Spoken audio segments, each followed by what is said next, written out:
My family's talking to me again after I won the lottery. Well. So I, 21 female, won the lottery quite a while ago. I don't really need to go further into how much, but it's a lot. I've decided to donate a lot of it to charities, especially towards NICU babies, since my son was in there, and then put the rest away. That's awesome. Nice. Go take care of those little babies. Yeah. By the way, this comes from user Lotto Winner Throwaway. And if you want to submit your own stories, go to the r/okstorytime subreddit. I'm Dakota. I'm Sophia. I'm Carly. And we're here to give good advice goofily, but we don't have all the answers. We're not Woodrow Wilson. We only know what we would do. So let us know what you would do down in the comments. And OP says, I didn't tell anyone about this whole thing because I knew friends and family, 24 to 58, male and female, that was, I'm going to say that was really unnecessary to put that in there. It's such a large range. I knew that they could turn into money-grubbing folks, but I decided to tell my sister, who really needed the money to pay rent for herself, and told her not to tell anyone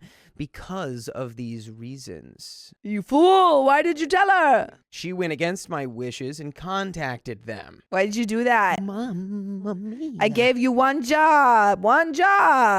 I mentioned to her that he'll try prying back into our lives. So yeah, most of my family, being my dad and his side of the family, isn't talking to me because his family hates his children for being half Japanese, half European. Well, that family sucks. May I just say, what a cool combo. He listened to his own mother and went back to his home country, but he is still in contact with my sister and brother who are the same as me. And just to recap, we're talking about dad. Okay, Dad. We're talking about dad. Okay. I was devastated at first, but eventually moved on, not having much closure from my dad. I've never met my mother either, apart from her giving birth to me and handing me over to my dad. Dang. She left after having 3 kids and depression. Well, as you can see, my family is back and talking to me as if nothing happened, and gaslighting me as per usual as before, saying I'm crazy and that my dad never left. Wait, that's insane. That's absolutely insane. For them to say, he was here this whole time. OP, are you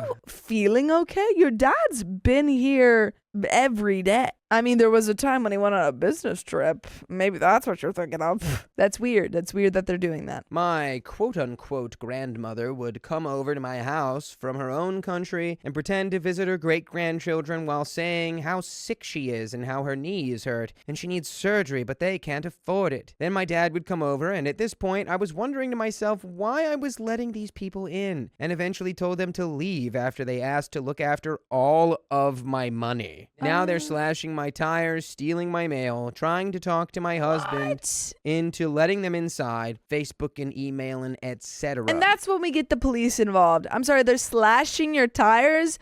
Camera right here.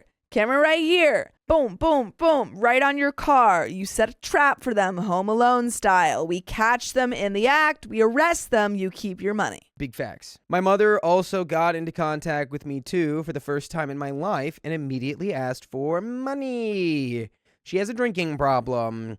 And I hung up and had a cry. My husband has noticed how badly this has escalated and asked if we should move to a better area. I didn't want to leave, mainly because of the kids' schools and friends around this area, but it's probably for the best. I have no idea what to do about my family, though. And there are some comments. There's a couple ways to go about it. Yeah. I mean, depending on how much money you made, you can just send them like just one lump sum and be like, here's money. Leave me alone forever now. I think you use the money to hire the best lawyer in the biz. For what? Sue him. For slashing your tires? Sorry. I Yeah, think go back to that line. I kind of unlocked in. Yeah, because the Oh, echo. yeah. Slashing my tires, stealing my mail. That's a felony. Trying to talk. Yeah, okay. Yeah, sue him. Do you have footage of that? Yeah, because if you do have any footage of that, I would definitely That's do what that whole tirade of me going, camera. But we have some top relevant comments. User Skrill Talk says, call the cops? Yeah. Most of the things you listed was illegal. A restraining order could be put in place. It sounds harsh, but it seems necessary. Now, I'm no lawyer, but that sounds illegal. OP says, hey, thanks. I think I might file a police report about the tire slashing and mail stealing. I don't know why I haven't done it sooner. Maybe I've just been giving them excuses since they're related to me. Probably. A deleted user says, tell your sister the money's gone. Maybe she'll tell them and they'll back off. Get restraining orders and call the police if they are on your property. Slashing your tires and stealing your mail is illegal. Being related to you isn't an excuse. OP says, thanks. I am considering a restraining order. It seems like my best bet right now. I'm also going to file a police report and set up some cameras around the property. OP replied to deleted comment, it is a coincidence. What was a coincidence? What was a coincidence? It's just a coincidence.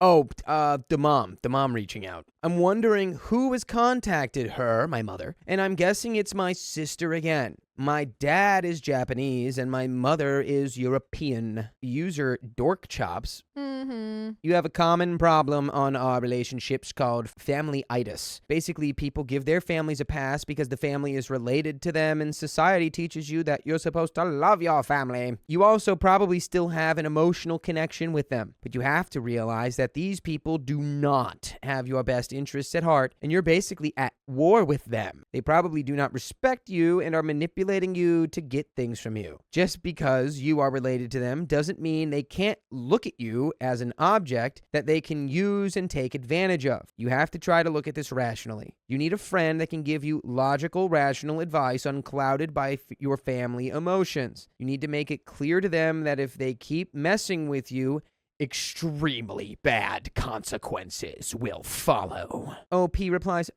family-itis. I love it. I do have an emotional connection with them. I think I'm too much of a pushover and need to work on that. I enable too much and need to stand up. I think I might call up my therapist for some help. And there is an update 2 months and 2 days and 2 hours and 2 seconds later. Oh boy. Yeah, I just agree with all those comments saying let's get the police involved. Let's get somebody else on these people. In the words of Ludacris, stand up. Ba-boom, boom, boom, boom, stand up. When I sue, you sue your family because they suck. When you sue, I sue your family because they suck. In the words of the Red Hot Chili Peppers, California rest in peace. Mr. Chili Pepper. I didn't know we were going to have a guest on today. Sophia Chili Pepper.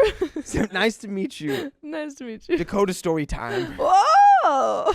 I realized people were trying to figure out where I came from since the dialect or the tone of my writing is a bit off. I actually have a bit of a learning disability, so my partner comes on and sort of corrects things for me.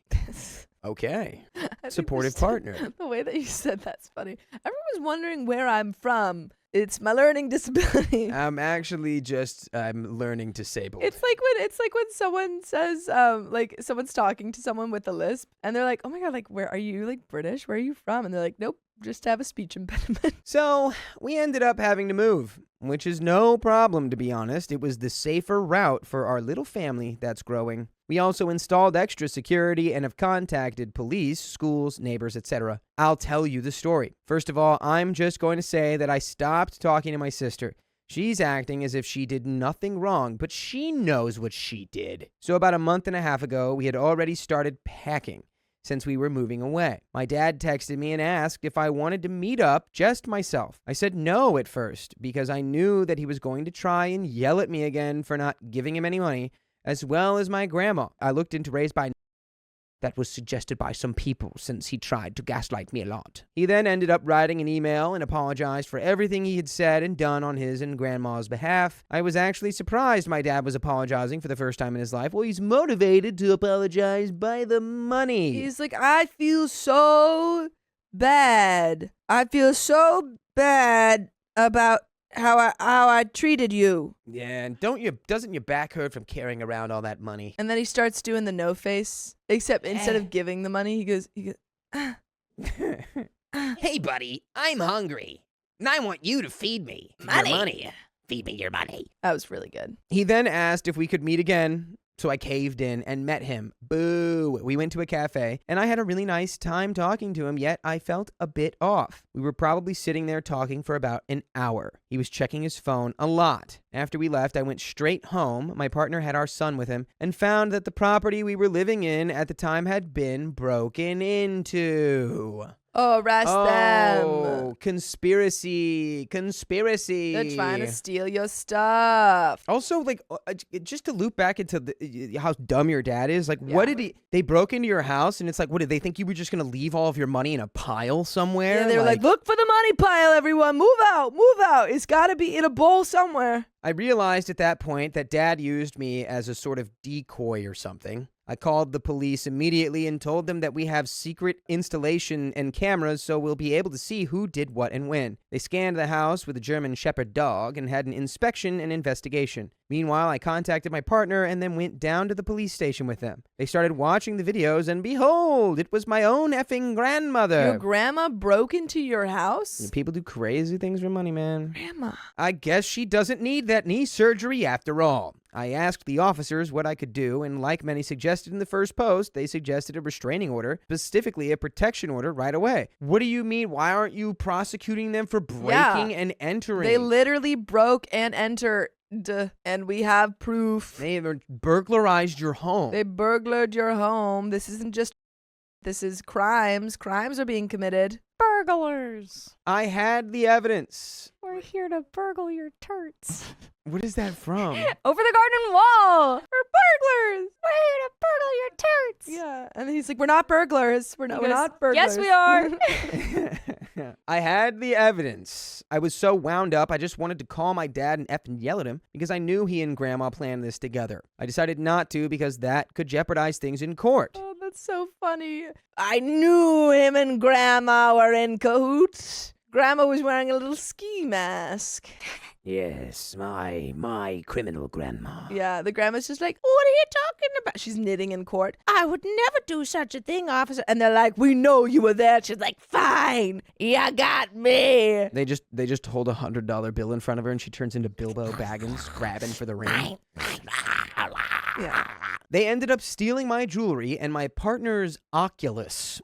No idea why. I told my partner to store it away properly, but he didn't. The police officer asked me why I didn't want to press charges on them for slashing my tires and stealing my mail. I said I had the benefit of the doubt about them, but I was wrong. The police found my grandmother and father around my property and arrested them. They were standing there pretending to be worried and sad that my house was broken into. My dad went to trial. He couldn't afford a lawyer, so he had a public defender. My father is to be sentenced to 4 years in prison for robbing our house. I ended up finding out that he did a home invasion many years ago, went to prison, and then came out and flew to his home country after his parole ended. I was taken aback by all of this. My grandma is currently in the hospital because she actually did hurt her knee and leg from breaking into our house. Well, Grandma, that's on you. I simply, that, you know what? If you break into a house, it's kind of a physically demanding activity. I'm gonna bust out the Woody Harrelson from Zombieland, and I'm gonna wipe the tears away from my eyes with all my $100 bills. I found the movie that this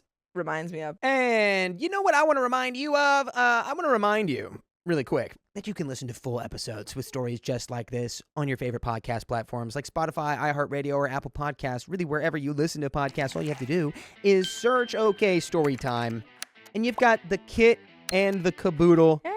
And with those two things together, I'm not sure what you could make. We make charges and we press them. I agree. I think that I think that's been done. Yeah. Happy 4 years in prison, Dad. Press them quicker. But yeah, I mean, that would be my only advice, which you've already done. So we're on track. And they're moving and shaking, and Dad's in prison. So love to see it. Love to see it. Public service announcement. If you happen to stumble upon a large deposit of gold, don't tell the government about it.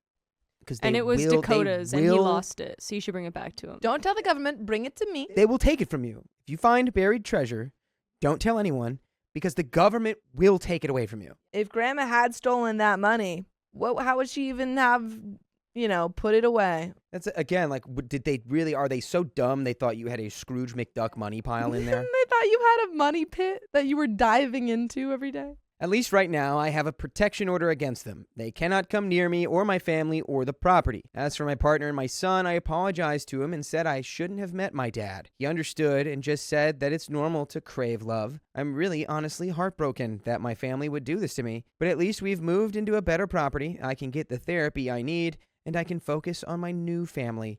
Thank you for reading. And there are some comments here. Deleted user says, I feel really absolutely terrible for you. but I laughed my behind off at your grandmother's injury. That's so funny. Poetic justice. Opie says, ha ha ha, I laughed too. She deserved it. She's still in hospital being treated for her knee, but her trial is coming up. Oh my goodness, this is gonna be like usual. What is it? Unusual Suspects? Yeah, she comes in with her little. No, stop. You're spoiling the usual suspect. User Sissy says, what about your sister after she found out about your dad's arrest? Does she feel guilty in any of this? OP says she thinks she did nothing wrong. Deleted user says, I'm so sorry this happened to you. Did you get the jewelry back? OP says, I did not. I assume they sold them, but it's fine because they weren't important. I stored the important jewels in our safe. Well, that's good. I like that OP had planned for this, and you're fine now. You just lost your Oculus, which, you know what? We need to spend more time in the real world, not in VR anyway. So really, they did you a favor. Yeah, I mean, that's debatable. It's debatable. But that's the end of that story. It and is. we've got a little replacemunto. My parents tried to trap me for an arranged marriage. What, in like a cage or a snare or like a pit? Like what? I, 25 female, have been living in Australia for the last 4 years. Last month, I fractured my hand and had to get surgery. My parents, 57 male and 53 female, wanted me to take sick leave and come to India to get it fixed. Their reasoning, it would be very expensive to get it fixed here, and it would be easier to have someone take care of me. By the way, this comes from Just Bro Wussing, and if you want to submit your own stories, go to the r/okstorytime subreddit. And we're here to give good advice goofily, but we don't have all the answers. We just know what we would do in the situation. So let us know what you would do in the comments. And Opie says, I understand their concern, but I wanted to be able to fix things where possible. I suggested I'd talk to the doctors and explore my options before I decide to fly to India. After talking to the doctors, I realized that it was cheaper to stay here and get the surgery, as my insurance covered most of it. I didn't want to go to India for various reasons. First, I want to have the chance to try and fix things by myself wherever possible. Second, I had some major changes happening at work, and I wanted to be around for that. And lastly, my father has been looking into various marriage proposals for me, even though I have made it abundantly clear that I don't want an arranged marriage. And lastly, my father has been digging a pit to trap me in and then throwing potential husbands in there to see which one of us gets along. He's building a cage, and I'm like, oh my God, Dad, stop building a cage. God. Dad, stop building the marriage cage. I told you I'm not going to get in the marriage cage. No matter how many little snacks you put in there. It's like they put the doctor who's going to fix her hand inside the marriage cage. Yeah, right. Twist, No. the doctor is who is the proposed husband. Fixes her hand, puts a ring on it. Easy. I've been planning on telling them about my non-Indian boyfriend and didn't want to be there until I had done that. Also, I came back from India after a month-long vacation in November, so it's not like I hadn't seen them in a long time. When I called up my father to tell him that I want to get the surgery done here, he blew up. He screamed at me for 10 minutes, saying things like, you have absolutely zero sense in you. You just always assume you know the best. Just because you got a little bit of money, you think you can handle everything yourself? Of course you don't even care if we're passed away or if we're alive. Hey, that doesn't have anything to do with what you just said. I just want insurance to fix my hand. That's all. Also, I have a boyfriend I can't tell you about yet. And if you're so worried about, you think you got a little bit of money and you could take care of everything, well, then why don't you send me some of that money? Right. So you want to take care of it so bad. You'd rather cut all contact with your family because you prefer this independent life. We don't have any right to take care of our own family members now. Yeah, sure, stay with people there that you call friends because they're above your family to you now. And ultimately, let us know if you even want us in your life anymore.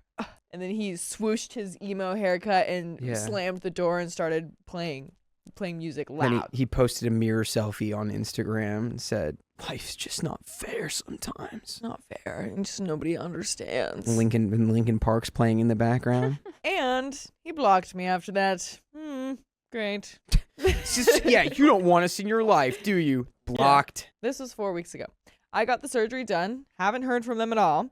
I called my mother 3 times and she hasn't picked up. My brother is getting mad at me that I'm not making more of an effort to reach out to them, but honestly, I'm furious too now. Bro, they blocked you. Yeah, I don't even think you could. reach out if you wanted to, like, unless they unblocked immediately they like blocked for enough time for you to know that you were blocked, and then unblocked just in case you tried to reach out. Just So, like, if you really wanted to talk to us, you would have sent a messenger pigeon. yeah. You would have sent a scroll on a raven. If she wanted to, she would, and that applies to daughters. Whatever. Apparently she doesn't.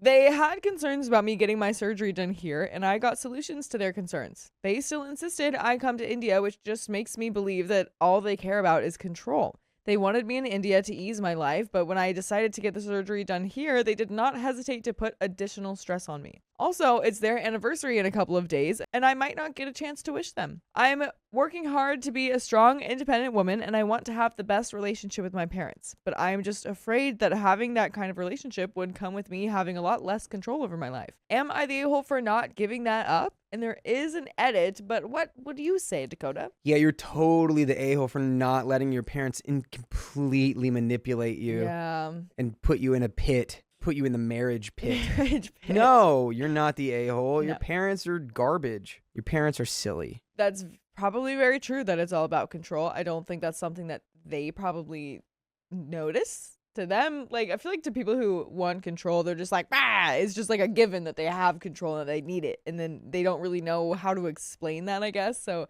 you wouldn't really be able to, like, get that out of them, like, for them to admit that it's all about control. But I mean, at least for your peace of mind and understanding, I think you're right about that. And as Kim Fine puts it, I'd rather boof one sea urchin for every hour of flight time than take a 24-hour flight to be physically vulnerable and trapped by my parents while they also tried to contract pimp me. That is, like... Very well put, Kim. There is an edit here. Wow, this blew up. I wasn't expecting this post to reach so many people. Thank you so much for your comments. I really appreciate it. I'm going through them and I'll try to reply to all, but it might just be a little slow. How dare you, OP? Go faster. I saw a lot of comments suggesting that they might marry me off when I go back. I don't think they can force me into a marriage, and surely any self-respecting guy wouldn't want to marry someone who doesn't want him. I don't know anymore. I just knew that there would be a lot of emotional drama, manipulation, and whatnot when I refused to look at the potential suitors, and I didn't want to be there in such a vulnerable condition dealing with that. Overall judgment from the comments is that Opie is not the a-hole, and we do have another edit. Yay! Yay! Edit. Taking into account a couple of comments and a DM, maybe the term hostage is too extreme of a word, and I apologize as it wasn't for clickbait, but because I was extremely emotional when I wrote this. I, 28 female Indian, am so exhausted of fighting. I'm writing this on my phone in a very emotional state, so apologies if it isn't well formatted or isn't very well written. 3 years ago, I made a post about how my family stopped talking to me because I didn't travel back home to my home country to get my surgery done. Oh, 3-year time warp. That's crazy. Hello. Things never really got better. I started talking to them maybe a year after my surgery when they reached out, and it wasn't great. All we did was fight, and any cordial conversations were conversations of no value. Essentially just limited to how work going, what did you eat, blah, blah, blah. Last year, they showed up to Australia out of the blue, and I didn't handle that well. My partner and I met them, but suffice to say, they weren't very happy. Coming back to today, I came to visit them in India with my partner staying with us for a week, and then 2 weeks without him.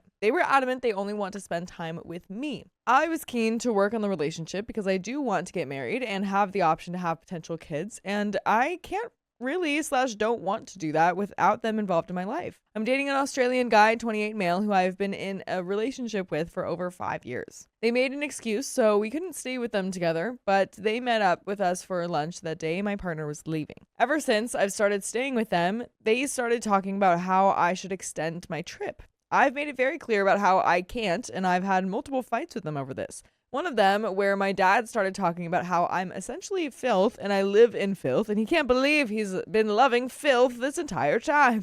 What? Papa! What, Papa? I'm a real girl. I'm not a filth.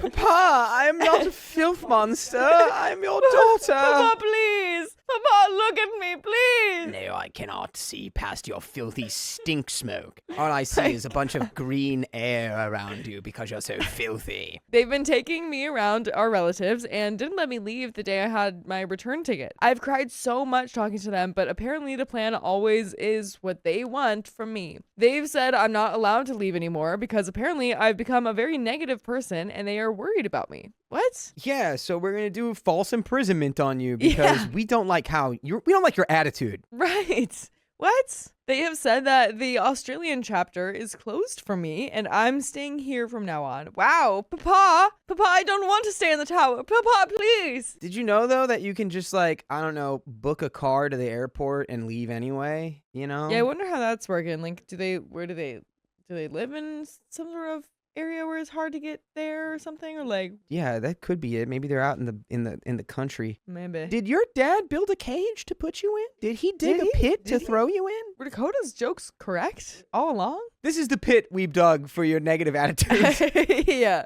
Put all the negative energy into the pit, and then he just pushes you into. Yeah. It's like, you're just too negative. Why don't you just jump right in? I'm so scared, and I really don't know how to deal with the situation. And I am looking for advice from anyone at all. I want to leave, but I'm worried they're going to stand guard at the door from now on and won't let me walk out. My brother is physically bigger and stronger than me, and he isn't on my side either. There are some responses from OP to various comments. We've been going around my relative's place, but I'm scared to just walk out because I know I'll be stopped and then my passport will be seized. Oh, wow. I'm just really, really scared. I've been too disturbed to think rationally, and I just wanted to seek advice from other people because calling cops seemed too extreme. But my aunt has threatened to tear my passport or lodge an FIR against me for a made-up reason, so I'll be tangled in court cases and won't be able to leave. Oh my God, this is crazy. Yeah, I think that we have a commenter here, Rinny, and I think that your best bet would be to go to an embassy of some kind, like the Australian embassy, maybe, if you can. Or do you have any, you just gotta lie. You gotta lie somehow. Be like, oh yeah, I'm just going to the store. I don't know. If you have your documents, you just keep them close. Just be like, yeah, I'm popping out to the store, and then just disappear. Yeah. Play along. Be like, you know what? You guys are right. You guys are so right. And then, just play along however you have to. If you still have your documents, and then just disappear. God, that is scary though. This it was it came from just annoying, parents get off my bag, to holy crap, I'm now Rapunzel in this house. They put you in the pit. That's crazy. Yeah. I'm just really scared to do this alone here, but I guess I have to. I've been holding my passport, my visa, and my credit cards on me at all times. That's so good. Okay, so literally just get to the airport and leave now. As much as you can. Whatever you got to do. I'm worried my father can escalate things further because I've never expected things to turn out this way, and they did. My boyfriend can book tickets for me for sure, but he's not in the country, so his involvement will be limited. The house isn't too big, and the door makes a lot of noise when opened. Sorry, I know it sounds like an excuse, but I'm really scared of getting caught and making things so much worse. But I know I'd have to do that, and that's the only way. We're leaving for my parents' place tomorrow from my grandparents. I have had no opportunity to escape yet because I've constantly been surrounded by too many people, but I know I'll have to act when we're at my parents'. I understand your point, but my parents didn't fund my studies abroad. Yes, I was able to move there with their massive support, and for that, I'd be thankful, but uprooting my entire life I've built in the last few years on their terms is not fair on an adult. I don't know why the only reason you'd cut off a daughter you've raised since she was a child is because she married someone you didn't pick. Was that love so fragile? Thank you so much for your reply. I appreciate you citing the text that they hold so dear. My family, my relatives love me so much, but their love borders around possession. I've heard such foul things from them, including how no other girl in the family would ever be given an opportunity to grow from now on because of the example I've set after being trusted. I'm so exhausted of being blamed for every freaking problem. Yeah, and that's not on you. That's on them for being scumbags. Yeah. And it has really nothing to do with you. Yeah, it's terrible, terrible people, because it's if you try to think from their perspective, and this is absolutely not me vouching for them, but it's they probably are just thinking oh my gosh, what happened to my daughter? Why is she so negative? Why doesn't she agree with me anymore? It's crazy to think that the solution to that isn't I don't know, a conversation. It's just like, no, you have to stay here because that's the bad place. And Yeah. if you go to the bad place, you'll be bad and you're going to be so We have negative. to stay here and marry who we say. And also, no women in our family will ever be allowed to have thoughts or lives of their own because of you. Yeah, like what? I would get out of there and never speak to these people again. Yeah, that is so frustrating. I can enable roaming and then hopefully make calls. Booking Uber would be fine, but it would be good to have a way to make calls if needed. I honestly don't care about money at this point. I also have an eSIM that only has data, so I can still access the internet. He's been acting all lovey since then, and this has always been the pattern. I'm guessing this is the dad.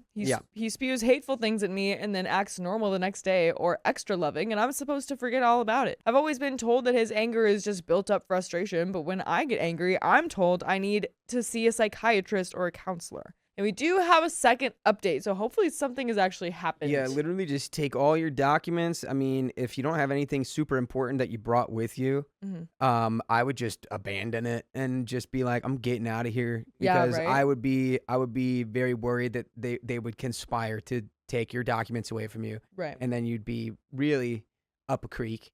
But book the car, get out of the country. Yeah.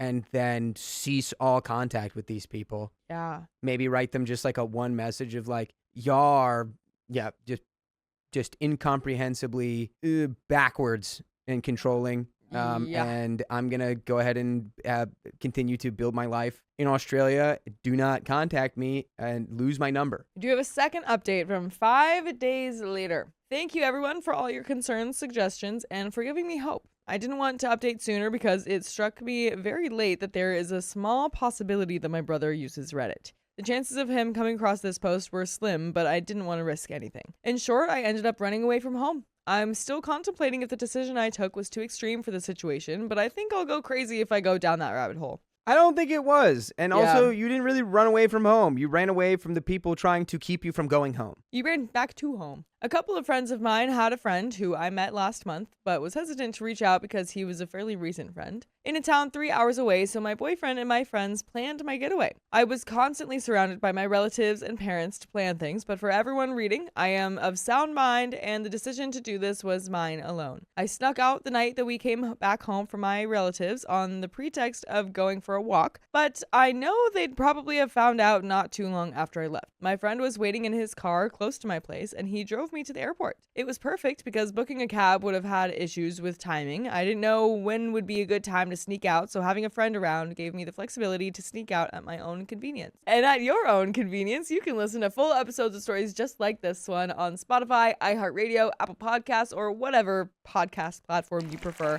Just search OK Storytime. We'll be there, and it is very convenient. Not inconvenient. Indeed. But okay, there is a little bit more to the story, but okay, we got it going. You did it. They made a plan, followed through, had friends help you out. It seemed like it worked out well. You avoided all cages and snares and pits. Yes, all the booby traps along the way. And you did it. You did the thing. Thank goodness. So satisfying. The priority was getting out of the country as soon as possible without even knowing what the best way was to get to Australia. This was also crazy timing with the Indigo fiasco. Not sure if it helped or hurt our chances. Not sure what fiasco that is. Let us know in the chat if you do, or if Carly can find it on the internet. I'm going to look it up right now. The Indigo fiasco. I can only do this because of the immense support from my friends back home who spent a lot of time planning the routes and booking the flights for me, so as to not provoke any suspicions from my family and very little time for them to act. I've had messages from them and a few calls. All I've done is message them that it was my decision to leave and list a couple of points on why, and that I had been keen to work on the relationship if they can try to come around to my life choices. Thank you everyone again, and especially to people who reached out to make sure that I'm doing okay. And that is the end of that story. And the Thank Indigo fiasco is about an airline and its operations. It's an airline in India. And Some sort of fiasco was going on. Apparently they were having a fiasco of some kind, and but she got out. When I Google that, that's showing like a day ago for that fiasco. This is recent. I'm going to check, yeah. Very, very recent. Yeah, dude, that was a kind of a crazy story. Oh, dang. Yeah. That last update, I think, is 9 days ago. Wow. Wow to the Zers. Well, again, glad you got out. Yeah. Super glad. My In goodness. fact. That was controlling times a million billion. We've got another story coming up. Stay where you are. My mother lied about my ancestry, so I forbid her from meeting my kids. You must stay away from me and my son. We're keeping it. Such a good reference. So, for some background, I have known, we'll call her Diana, since we were 11 years old. I am 28, and she is 32. We were the last in our immediate family to do our ancestry DNA tests. Initially, I did it to find out my regions, where else I came from other than being Aboriginal. My big sister Diana did hers for that reason too, but also because she's always had a feeling that she doesn't belong to her biological dad, as she doesn't look like our big sister Callie. By the way, this comes from user Impossible Swan 7009, direct from the r/OKstorytime subreddit. And if you want to submit your own stories, submit them there. And we're here to give good advice, goofily, but we don't have all the answers. We only know what we do.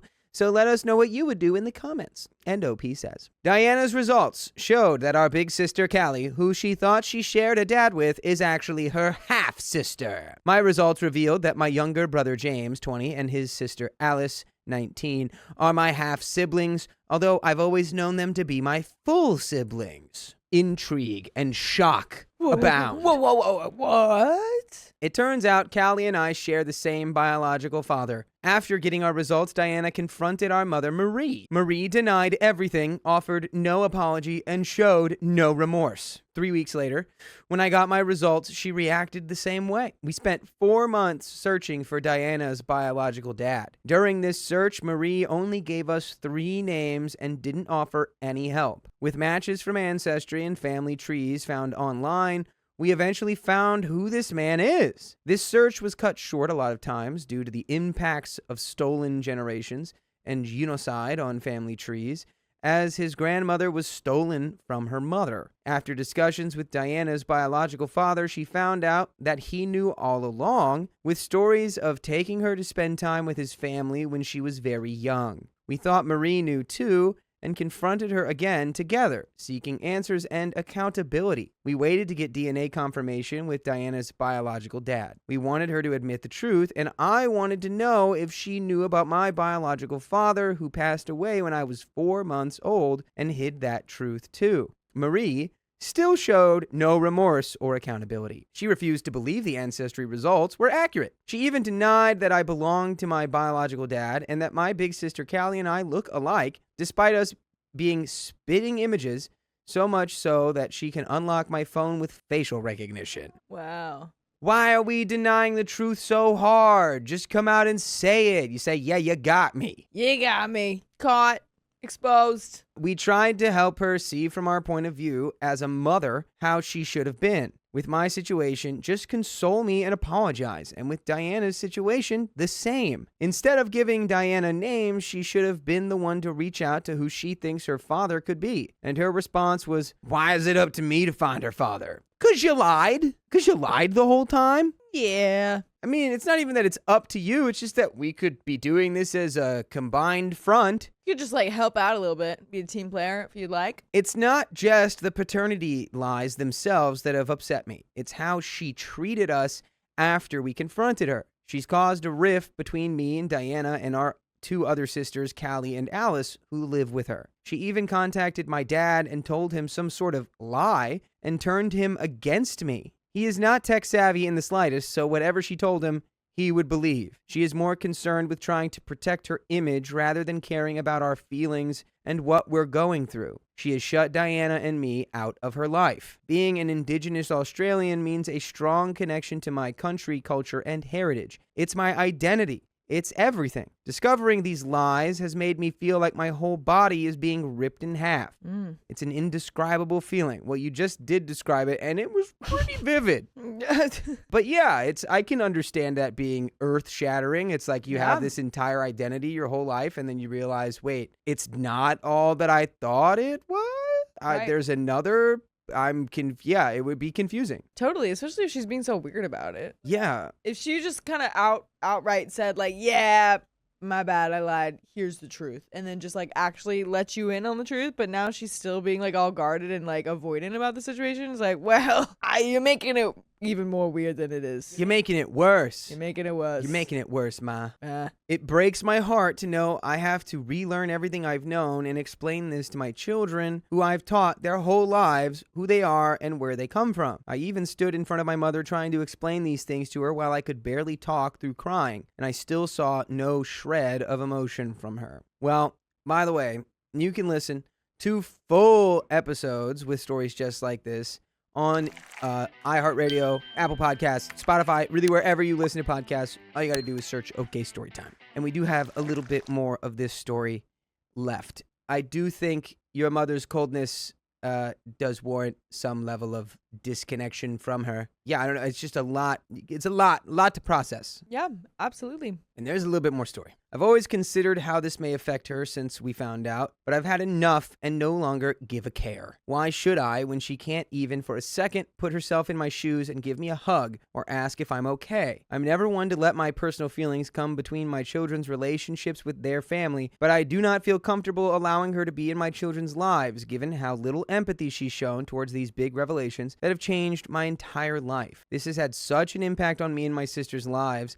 that I find myself being triggered by small things and breaking down, crying. I don't know how to move forward other than being there for Diana and staying strong for my kids. I honestly don't think I can move forward with my mother without an actual genuine apology and accountability. And that's the end of that story. And I think that's what you should tell her. Yeah. You should say, hey, this is, and I'm sure your mom is being very defensive because it's like, yeah, entirely on her for being deceptive or avoidant of this, and then her reaction to it. Yeah, I think you tell her that, and then maybe one day she does that, and then the door can open again. That is the end of that story. It sure is. And we have some comments from a previous video. We sure do. This comment comes from video. My girlfriend's CEO groomed her for 2 years, then assaulted her on a work trip.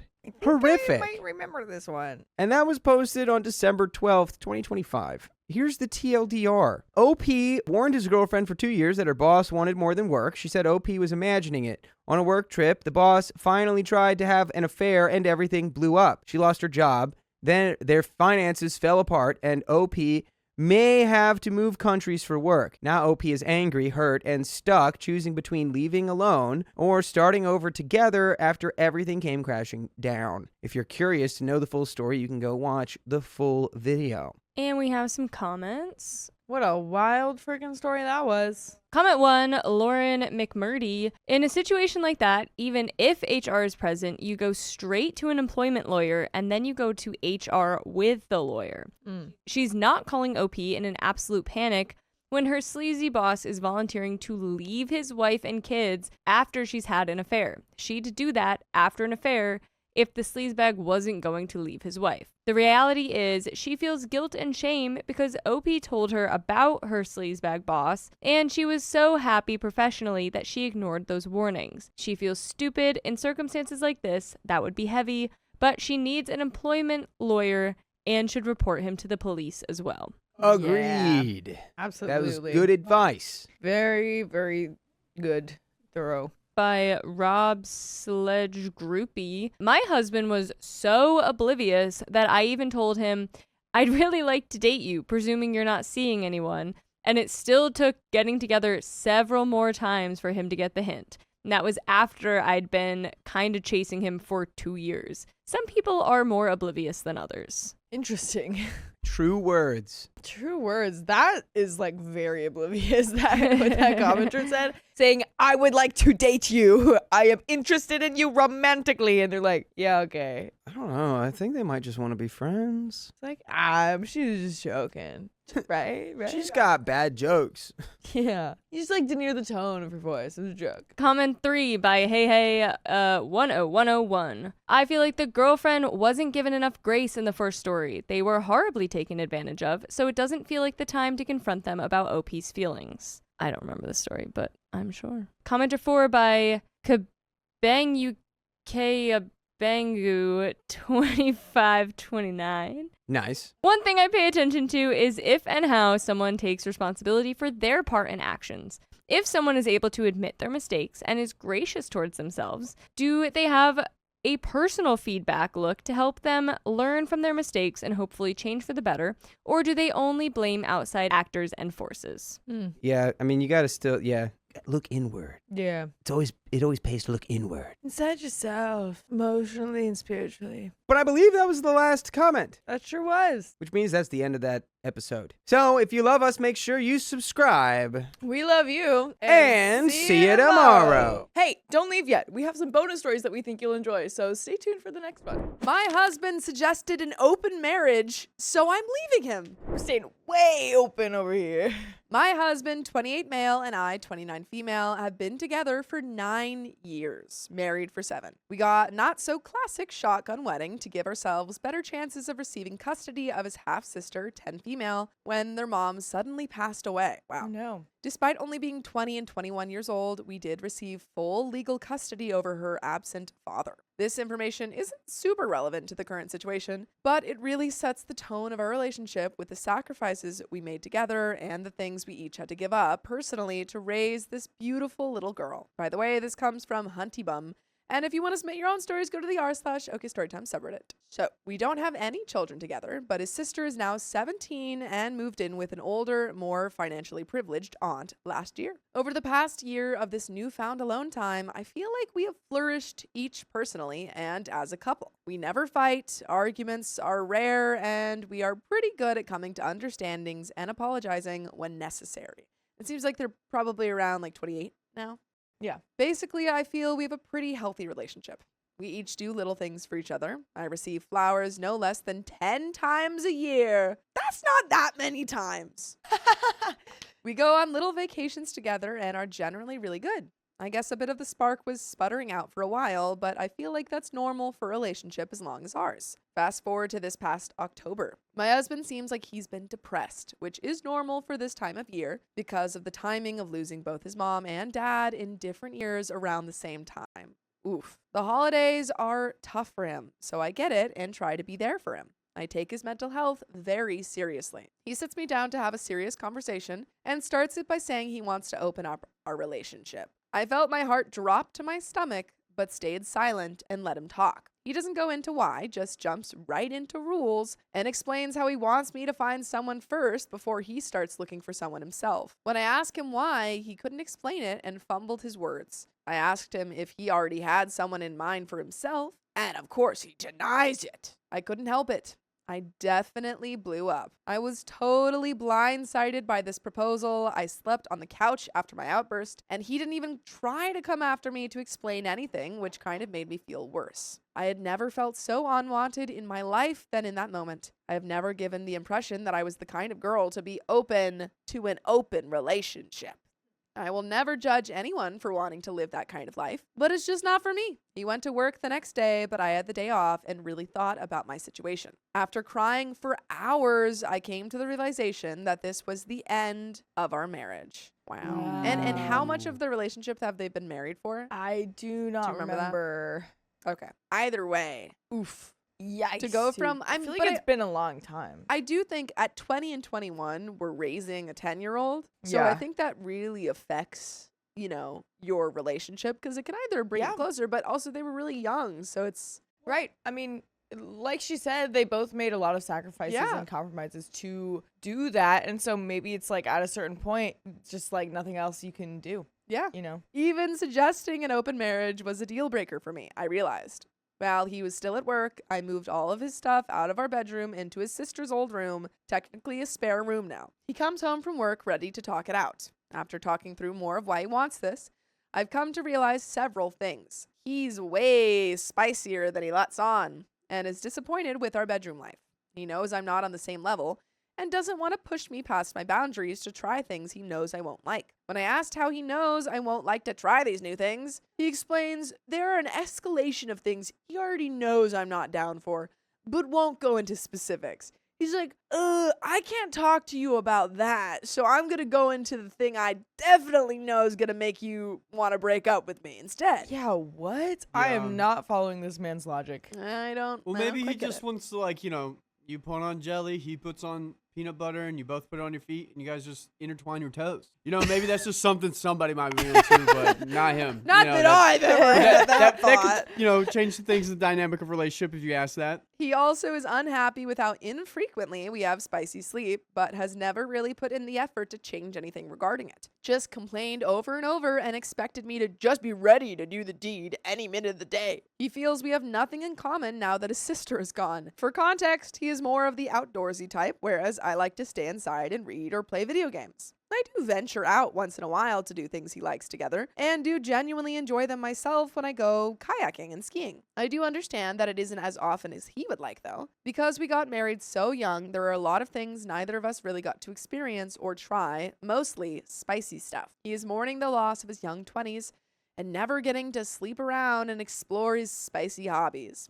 Part of the rules he explained was that we wouldn't technically be sleeping around with whoever we wanted. He called it an open marriage, but described it more as polyamory, Those are different things. where we would each have a boyfriend or girlfriend of our own that we went on dates and did things together with. Someone we were each allowed to love and be with spicily. So this is a very different offer that he's putting on the table. I don't know OP, personally, but I gather she won't be into this. Yeah, if she doesn't want to herself be spicy with anyone else, and she Yeah. doesn't want her husband to be spicy with anyone else, Yeah. I really doubt that she would be okay with that and emotions involved. Yeah. No, he goes, no, you don't understand. We wouldn't just be having spicy sleep. Yeah. We'd also have emotional attachments to these people. Right. What do you think of that? Yeah.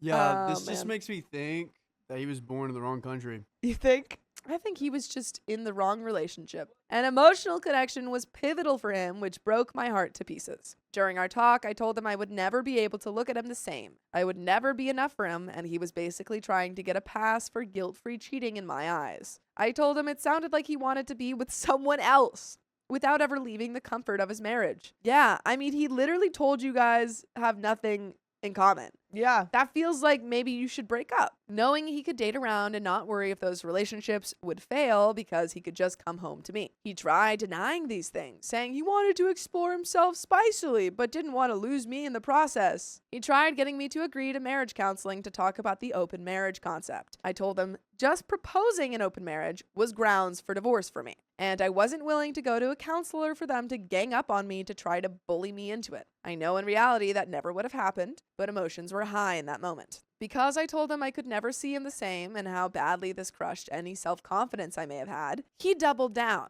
He said if we go back into a relationship and pretend this never happened, then he would end up cheating on me. For him, it was open marriage or nothing. Well, I'm really liking option number 2, sharks.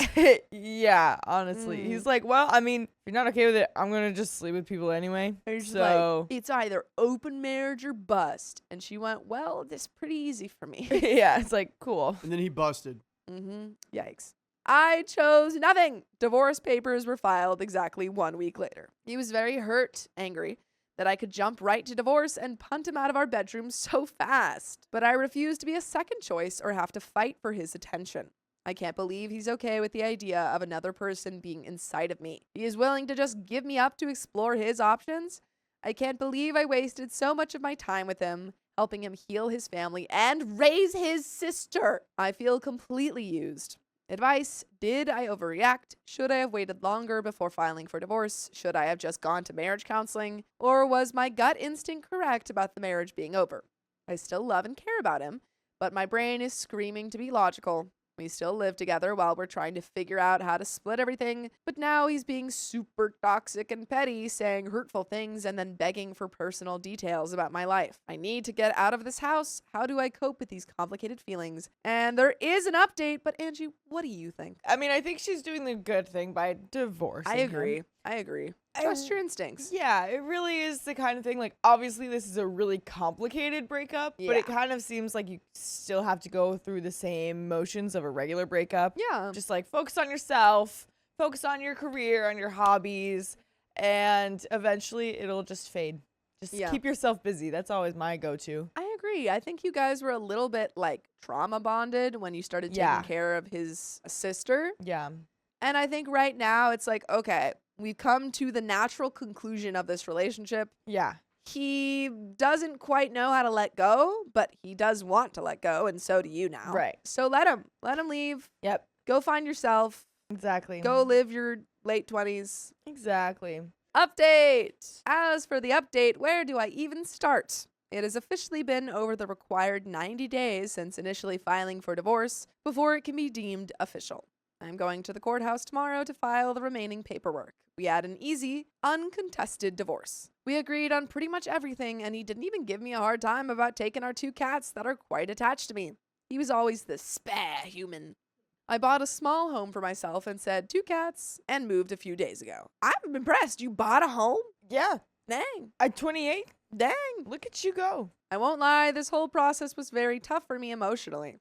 It was especially hard considering he was constantly hot and then cold. He would jump from name calling and trying to control who came over to our house to finding reasons to call me on the phone all day and joking around with me like nothing was wrong. I feel like I have emotional whiplash from the last 3 months of living with him while looking for a new place to live. At one point, he came home to see me eating a meal I just cooked during a break from packing. It was pretty disorganized, but I was in the middle of doing multiple things at the same time. He saw the mess and started yelling at me for it and throwing my things around the kitchen. Calm down. What? Another day, he texted me asking me why I wasn't interested in where he had been spending his days off, and later sheepishly asking if he would drop the open marriage demand. Would I even consider trying again? Oh my gosh. Dude. This man just wants Dude. OP to make all the decisions for Yeah. him, but he knows exactly what he wants. He's just like, so like, listen, I got rejected a lot when I tried to this hit on open these marriage girls. thing. So like, if just like putting it out there, like if in another world I like stopped the open marriage, like, would you want me back? I'm not gonna like let go of them before you let me in, but would you want me back? This is the start. Suggest the open marriage. OP says, even suggesting an open marriage is grounds for divorce for me. yeah. Then he goes, is open marriage or nothing? She goes, nothing. He goes, okay, what if I took it back? She goes, did you not listen to any of Yeah. Of course, I told him we were way past that, considering the multiple times he promised he would cheat on me if we didn't open the marriage. Yeah. Yeah. Like, what? Also, I did get STD tested and came back clean as a whistle. Good. I don't think he was already cheating, but he is dang embarrassed about this whole thing. He wants me to tell people he cheated on me when they ask why we're getting a divorce instead of telling the truth of the matter. What? That's so crazy. He's like, sorry, can you just don't tell anyone that I wanted the open marriage. Just tell Yeah, him I cheated. yeah. Don't That's don't like- tell him that you weren't. Don't. Right. He was made aware in advance that after I moved and the divorce was finalized, I would be going no contact. I did all the legwork to make this happen, including getting all divorce paperwork and 2023 taxes filed, separating all bills and bank accounts, hiding the address to my new home, blocked him on all social media, and I will even be changing my phone number once everything is finalized. Honestly, good on OP. He feels that me going no contact is vindictive. No matter what he has said and done to hurt me, I still have a lot of love for this man. He doesn't deserve it, I know, but that is exactly why I need to go no contact. It's for my own peace and to maintain some semblance of self-respect. I can't tell him that because I don't want to give him, or myself, to be honest, any false hope that we could work things out. I have no plans to be with anyone else in the near or distant future. I just want to work on building my confidence and get in a healthier mindset. I haven't gotten to counseling yet, like many have suggested. I was in survival mode for the last 3 months, so I could get out of that hellish situation. Now that I'm in my new house and getting unpacked, I'm sure I'll be able to relax enough to start feeling better soon. And if I don't, I have every intention of seeking professional help. I have a huge support network between friends and family. Our shared friends were all on my side as well. Not that there is a true right or wrong in a situation like this, but one of his best friends telling him this was the biggest mistake of his life was incredibly validating. The only thing I regret from my relationship with him is staying as long as I did despite all the red flags I ignored throughout the years. I went into detail on some of them in the comments, and there's a little bit left to this story. Any final thoughts? She's girl bossing it up over here. Truly. She's like, okay, bye. Changing my address, changing my phone number, changing whatever, all this kind of stuff. Like, and then everyone else is like, yeah, he really dropped the ball on this one. And she's like, yeah, I freaking know. And he's like, tell him I cheated, please. Yeah. Little It's like- whiny baby man over here. Oh my gosh. As if cheating is any better than this. Like, Truly. it's just so stupid. I don't even This know why man. he would want people to know that. Is Yeah. he so embarrassed about his request? It seems like Yeah. he really can't stand by what he's asking for. Right. Or it also could say, too, that, like, he just doesn't even think cheating is a big deal. Maybe that as Yeah. well. Yeah. Yeah. My take on it was that he's just so ashamed about, like, kind of so much in his life. Yeah. Because he couldn't talk to her about the spicy desire stuff. Yeah. Like, he was too ashamed to talk about that. And then he Right. brings up the open marriage. And now he's too ashamed for anyone to know that. So he's like, oh, just tell me I cheated. It's exhausting. It's more typical. Exhausting. But there's a little bit left. OP, you're doing great. Keep it up. All I know is that I'm feeling a mix of relief and grief. I just need time to allow myself to heal. Out of our many conversations, he told me that 99% of open marriages fail because they were open for failing marriages. And that since we have a great relationship, we would have been fine. I tried explaining to him that I learned from some of you guys that what he suggested was not an open marriage, but a parallel polyamory, and it was the most difficult form of polyamory to achieve. He didn't care and was only focused on convincing me to work it out with him. For me, there is nothing to work out. He wants to be with someone else and to fall in love again, so I'm giving him the freedom to do that, but gracefully stepping back. As many have said, you don't get out of your cake and eat it too. There isn't much more to say on the matter. I said I was leaving, and I did it. And that's Good. the end of that story. I demanded an apology from my husband after 18 years of him blaming me. It's your turn! For some context, I, 44 female, and my husband, 45 male, have been together for 18 years. Together for 9, married for 9. I moved from Houston and we met in 2007 and decided we'd get a place together in 2008. We stayed in San Antonio and grew a life there, but he always wanted to live somewhere else. By the way, this comes from that H-Town lady on the Charlotte YouTube subreddit. And if you want to submit your own stories, go to the r/okstorytime subreddit. So we tried multiple times to get a place in Houston, but every time we went there, something would happen or fall through. From going to an apartment and them giving us a different price, to me catching the flu, from walking in the rain to get to an apartment, and then us getting turned down. Just one after another, man. After our last attempt to move there, we decided to cut our losses, but even before, that is when the blaming began. Uh-oh. For 18 years, I've had to hear him from time to time and blame me for wanting to stay in San Antonio. You wanted to stay here, you wanted to be here, blah, blah. Dude, if you don't want to be here, no one's keeping you. Yeah, like we had to make this decision together You at some point. can leave. Doesn't matter whose idea it was first. Now, on my end, I left Houston to change my scene, and because it was starting to get quite expensive there. That's why I moved, and he knew this, but still wanted to live there. Now comes 2025, and we finally made enough money to move, and he wanted to move closer to my family in Iowa, or to family in Iowa. So I agreed to the move because I've never stayed outside of Texas. So this move would be great for us, right? You would think. We make the arrangements, set up everything we need to move, and roll out to Iowa. When we get here, we move into our apartment, which is great, but after a few days of staying here, he starts to get frustrated because he's trying to find a job, but it's coming up kind of short. He automatically starts saying that we should have stayed in San Antonio because of this, and that more than once. I came out and told him that now that the grass isn't as green as he thought it was on the other side, he should apologize for blaming me all those years for not moving. I'm sorry. They get to Texas and he goes, oh, Yeah. we should have stayed in San Antonio. Yeah. And she goes, I'm sorry. What? Yeah. Well, That I would think that- piss me off. Yeah, honestly. He went off on me, still pointing the finger of blame, and I still didn't get an apology. After that, I got quiet and pissed off, and he knew it. He tried to ask me questions about what's going on with our daughter as far as important stuff, and I answered in my angry tone, and he knew he effed up. Now I'm sitting here typing this out, still fuming, while he's walking around trying to figure out where my head is at. I Riley- answered in my angry tone. Yeah, Riley, what do you think her angry tone is? My angry tone or yours? What do you think Her. OP's is? Oh, OP's probably like 5'3". Yeah. What does that have to do with No, It yeah. helps with the deeper the voice. No, I know. The taller you are, the deeper your voice goes Okay. in your torso. So she's Okay. probably like, "You keep right here, right now." It's probably something like that. And he hears, Sure. and he goes, She means business. Yeah. I can't hear what she's saying. Because elephants get scared of mice, you know? Yeah. Sure. Am I overreacting here, or is my frustration justified? And there are some comments, but what do you think, Sophia? Absolutely justified. Yeah. Are there good parts of your marriage?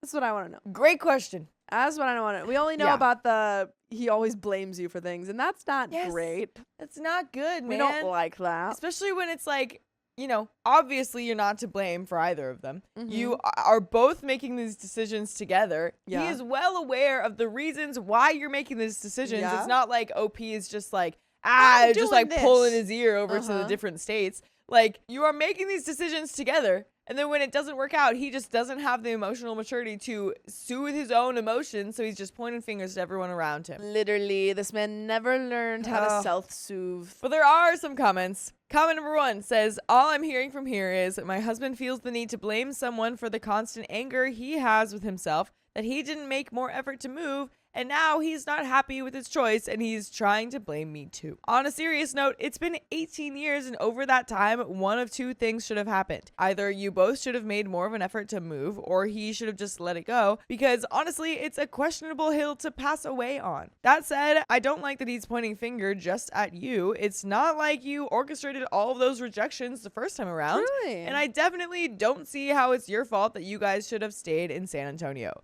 It feels like he's enjoying the sense of control he has over you by constantly blaming you. And let's face it, he has that control. You've let him blame you for 18 years. If it was Nailed it. me, I would have told him to get over it after max a couple of weeks, and I would have expected an apology then. It's not your fault. Also, you deserve better than a grudge-holding gremlin. Comment number 2 says, if the moving or not moving and him blaming you for it is the only frustration between you two, use this moment to force him to talk things through like adults and do not let go before this is resolved.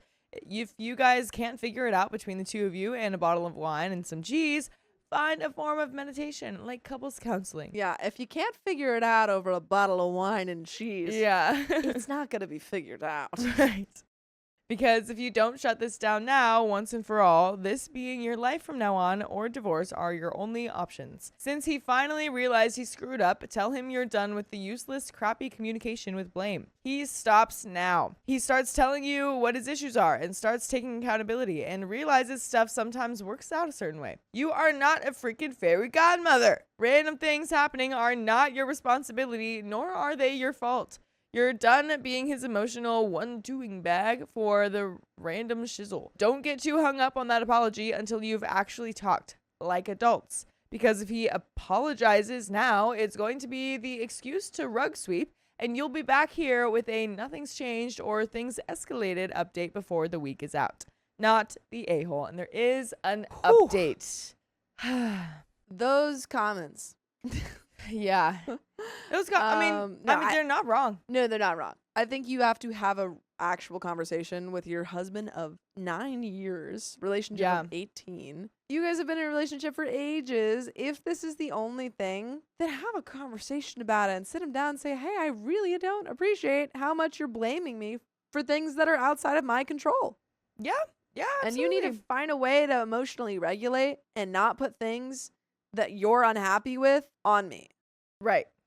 Yeah. They're not my fault. And if he just apologizes, like that one comment said, like, don't put too much emphasis on that because you have to actually see the actions improve after that. Agreed. But there is an update. So I thought that this frustration of mine would drag on, but it came to a head yesterday. But first, let me put a few things straight to some people. My husband loves me very much, and he will do anything to make sure I'm happy. And he knows that if he pokes me the wrong way, I will poke back with a vengeance, which is why I have an update. Second, to the person that said that we're too old to make a foolish choice to move out without jobs, I take it that you forgot what the title of this post says. This post is about a matter between me and my husband, but if you want to be nosy, I do have a job. I got mine transferred out of state because I work from home, and my husband did have one lined up, but it fell through, taking him back to square one, hence him getting frustrated. Our finances are tight, but we're not drowning, so unless you're going to volunteer as tribute to help with our finances, which of course will be a hard no, then stick to the title of what's being discussed, okay? Okay. All right.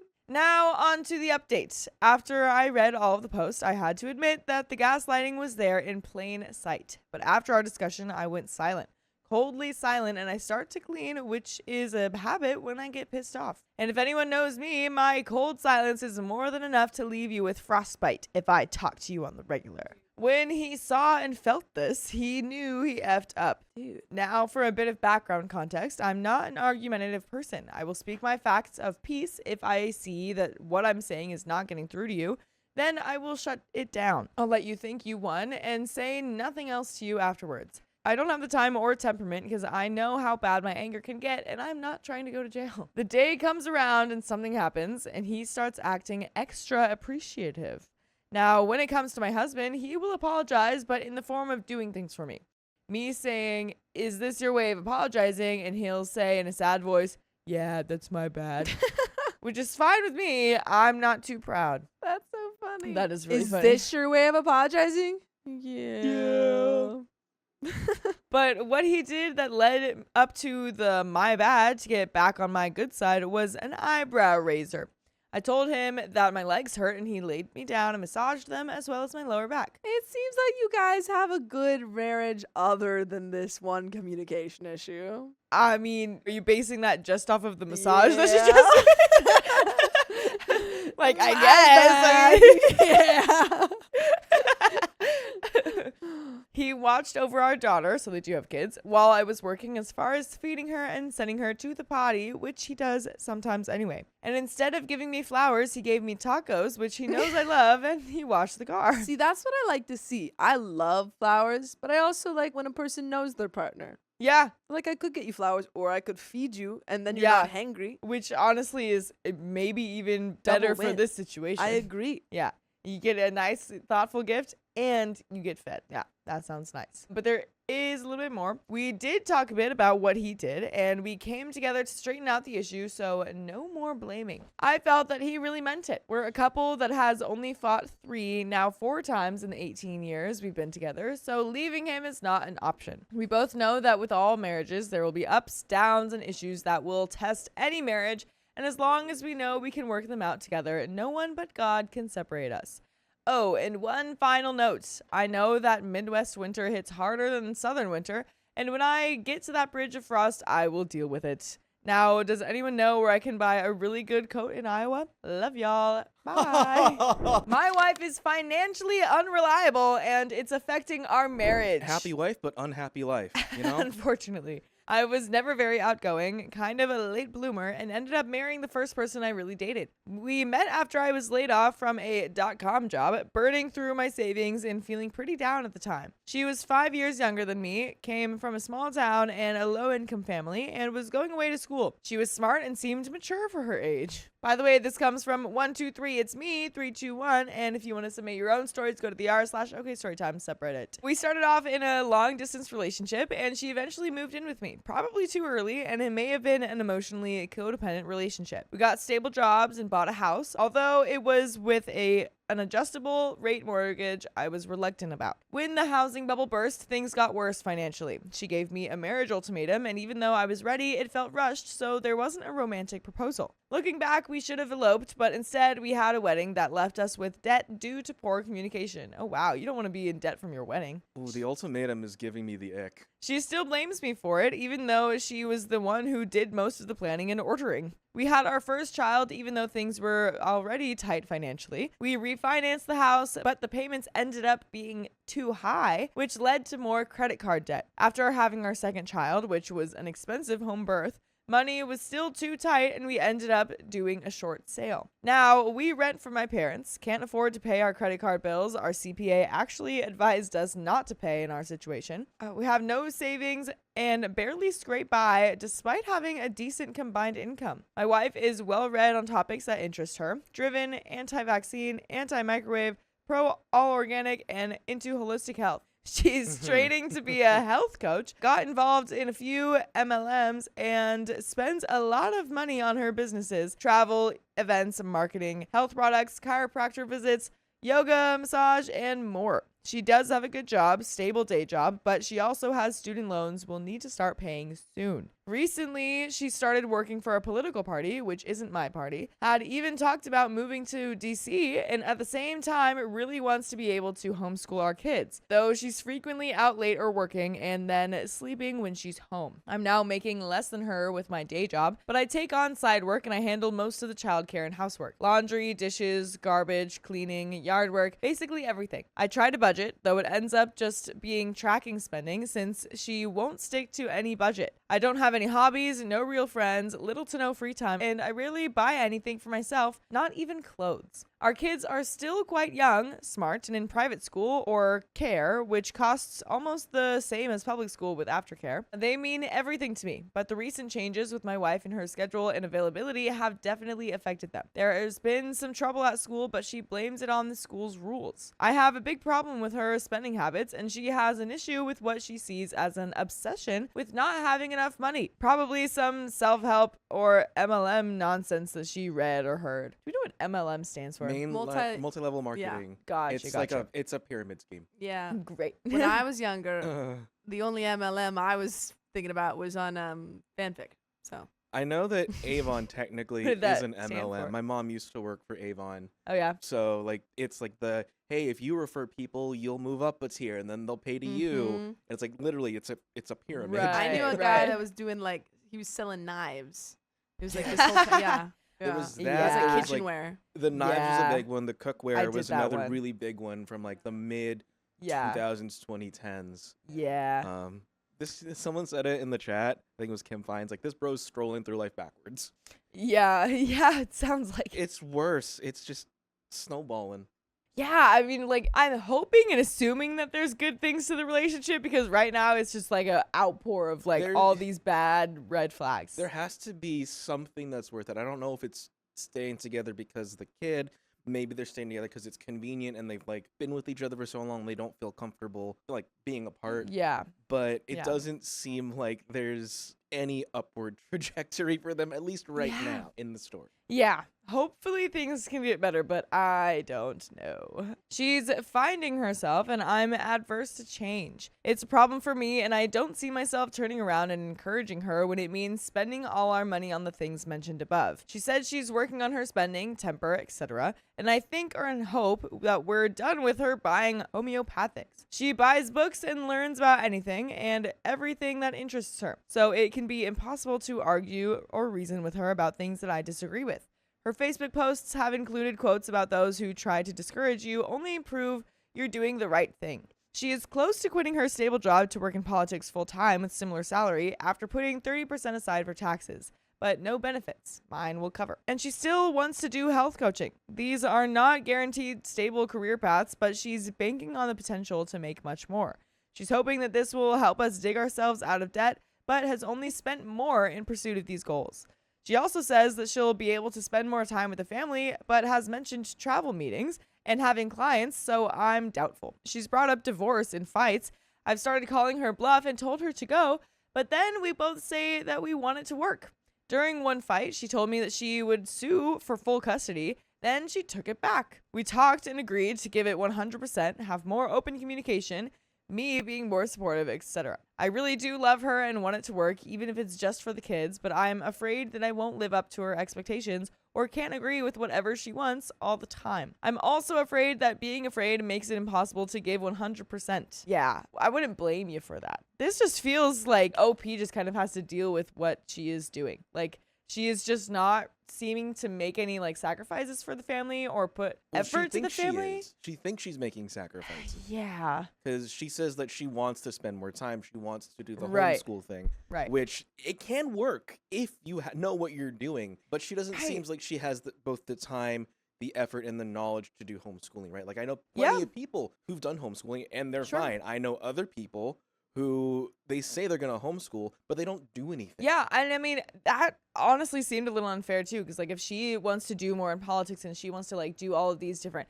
health coaching, all these jobs and stuff, OP would be the one that would have to Yeah, homeschool. No, she You're wants to not gonna be- homeschool, but she wants him to homeschool. Yeah, she wants them to be homeschooled, Yeah, but yeah. is not being the one. Yeah, Like her picture of what their life is going to be does not line up with what it's really going to be, and she seems Right. like she's kind of stuck in her head of what could happen Yeah. rather than the reality and like what Yeah. their financial reality is. Exactly. And then OP is just having to pick up all the scraps that she's leaving behind. I've tried to get her to go to a marriage counselor who I've already seen once, but she hasn't yet. She says that she wants to, but uses up her vacation or sick leave on her stuff. Her pay is then docked if she's sick, which makes things worse financially, so I'll make an appointment for early next month, hopefully before she uses her time up. She brought up creating a Facebook group with her similarly crunchy friends for relationship matters. That seems pretty one-sided though. I've spoken to a financial counselor who advised separate bank accounts and paying off the debt, but my wife's spending makes that impossible. So the latest, we've been sued by one credit card company, and I assume at least one more will be served soon. We have no way to pay and can't even afford to pay a filing fee, so I guess they'll get a default judgment and see what happens next. Probably bankruptcy. What a nightmare. This has promoted me to finally posting this here. Thank you for taking the time to read this and for any assistance you can give. There is an update, but yeah, man, that's like, we gotta have a serious discussion with this woman, like trying to wake up, because I get that it's easy to fall into the mindset, at least, and this is a very smaller scale of what OP is dealing with. But like, if you get a new job, for example, like if right now maybe you can't pay all your bills, or you can't like go do all the fun things that you want and pay bills or something like that, and then you get a promotion, you're like, this is great. But then what you start doing is like start buying more fun things for yourself, or more expensive fun things. And then it's like, okay, well now I'm still kind of in the same difficult position, but that's because like I was already living out of my means. And then when I got, it's like a goldfish in a fish tank. You know what I mean? It's a self-fulfilling prophecy of spending. Like I got a promotion like recently this year, and I'm like, oh, nice. I have more fun money, but I keep it within a reasonable limit. Like I only have maybe like $70 more a month, which adds up by the end of the year, but it's like I can buy one more fun thing for myself. Right. But we do have an update. So since posting, we've had some ups and downs, and it's been pretty stressful. So I thought I'd post an update and see if there was any other new advice I could garner. This week was our anniversary. Since we were low on money, which is typical, I used what was left on a gift card that I got for clothes for my parents for Christmas on an inexpensive gift for her. Most of my gift cards tend to go that route. Her clothes for work, weight loss or gain, etc. However, I bought my first shirt on clearance in a couple years. These types of sacrifices to try and keep us afloat that she is unwilling to make. At least she didn't spend money on a gift card for me, just a card. Also, this week we saw the bankruptcy attorney. Prior to the meeting, my wife said that she talked to someone she knows about getting out of the creditor's lawsuit and avoiding a default judgment by using what seems to be a loophole or playing a game, contesting method of service, whether they still have the contract, etc. I imagine we'd have to do this for every single credit card we had. I'd rather go through the bankruptcy, so if it comes to a divorce, we won't have the debt hanging over us. And if by some miracle we don't get divorced with a bankruptcy, we won't have to deal with a bunch of lawsuits, time off, legal fees, constant stress, etc., and can get started on fixing things. Anyhow, the bankruptcy attorney seems to agree with me, convinced my wife, and we're going to move ahead with that. Okay, the forms we need to complete and all the hoops we need to jump through seem very daunting, and I'll probably have to take care of most of this alone, or it won't get done, just like our taxes. I've started keeping a journal, which has been quite the eye-opener. I can look back on my past to-do lists, 2.5+ years, and update the journal with everything I do around the house and with the kids. The journal allows me to add more detail and feelings, but I try to keep it factual. For instance, my wife has been going to more meetings, having been out several nights, which has helped me get our daughter to sleep in her own bed. But when my wife is home, all the work goes out the window and makes the following mornings more difficult. I get up at 5:30 to make breakfasts, pack lunches, get the kids dressed, and take them to school. My wife sleeps in as long as possible. We did have a few arguments. She alluded to divorce again since my first post, and I was able to record a couple of them on my phone. She has a swearing problem and can seem, at least to me and some family, verbally harmful. I don't know how much of this will help me or if I can even use it, but it's evidence of me wanting to go to counseling and her saying that it would be useless, that they would be against her, and that she's not really willing to do anything about it. She said she sees nothing wrong with speaking the way she does in front of the kids, and that they need to see the emotion rather than acting fake by being polite and having rational discussions like adults. Yikes, dude. That is not a good way to parent. No, it's not showing a united front at all. And it's not a good way to negotiate anything. So the kids are going to see that and feel like that's appropriate behavior to do to anybody. Because, like, if you can do it to your closest people, you can do it to anybody. Yeah, exactly. Oh my goodness, that is so bad. There are times where we still show that we love and care about each other, and it's good for the kids to see that, but then there are the bad times. She sees no problem with the kids seeing or hearing the arguments, and her name calling, "You're an a-hole," and "Daddy's just being a clown" type of stuff. Even though she's the one yelling and I keep a calm and even tone. I know this could mess them up, but like other medicine, she's not open to what a counselor or therapist would say about that. She has very different ideas of how kids should be raised than I do. I'll just say that. My goodness. It looks like within the next couple of months, she will be quitting her stable day job to do her other political thing full time. The gross pay is about the same, but net should increase, which will help in the short term. She mentioned being able to spend time at the kids' school during the day and working in the evenings, which will unfortunately put me in the same single father position at night. If she moves up the ladder at her new job, our income will increase considerably, but there will still be all these other problems. I think that's great that she wants to help out at the school, but also fear that she can use it against me in court, leaving me to hope that the negatives outweigh the positives. Having to think about this makes me ill. I'm so torn between putting this all aside and being proud of her, trying to support her and going with the flow in order to wait out the financial difficulties versus hating everything about the new job and what it's cost our family, both financially and emotionally, not to mention the attitude swings, having to constantly walk on eggshells around her and doing all the chores. And that is the end of that story.